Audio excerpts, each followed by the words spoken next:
WSO 2026 დაიწყო. ლას-ვეგასის ყველა პოკერ რუმში სრული ანშლაგია. ამჟამად სასტუმრო პარიზში ვიმყოფებით, სადაც ტურნირების გარდა ქეშებიც მიმდინარეობს. ეს ის ადგილია, სადაც ფოტოები უნდა გადაიღო. ეს კი ჭაღები და უზარმაზარი დარბაზები, სადაც ხალხი მიდიმოდის. ამ დარბაზში 229 მაგიდა გახლავთ, საიდანაც 73 ქეშის მაგიდა არის. თანამშრომლების ტურნირი ესე გამოიყურება, ესე არიგებენ კარტს ჩვენი დილერები. აქ კი ომაჰას $1 მილიონი საპრიზო ფონდის მქონე ტურნირია. აქეთ სტარტი აიღო $5,000 ტურნირმა, სადაც ონლაინ მოთამაშეები არიან ძალიან ბევრი და ხედავთ კიდევაც რაღაცა ინფლუენსერულ ამპლუაში არიან წარმოდგენილები. დიდი ტურნირები, რა თქმა უნდა, ოქროს სამაჯურის გარეშე არ ჩაივლის.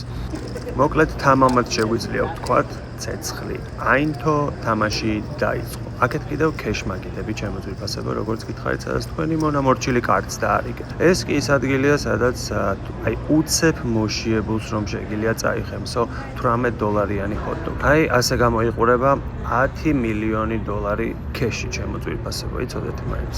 სუვენირებით ლამაზი, რატომაც არა. მოიგებ ტურნირს, იღიდი სუვენირს, წაიღებ მეგობარს გაახარებ.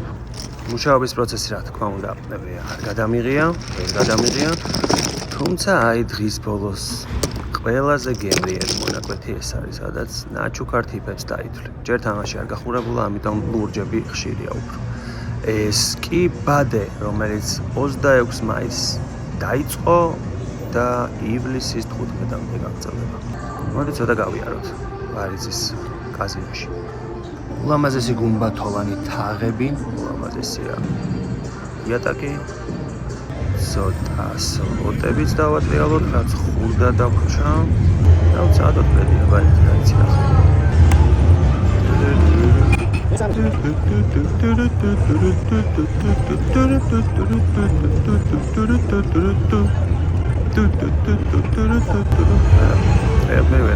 ამიტომ წავდები და გავეშვი.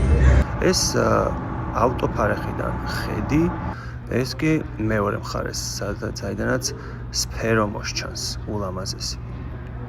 ეს კი ჩემი პატარა მანქანა, რასაც ეს უძლებს, ეს საცოდავი ეს. ვისაც გონია ეხლა რომ 8 საათიანი სამუშაო დღის მერე სახლში წავალ, ძალიან ცდებით, ისე უნდა ვიმუშაო.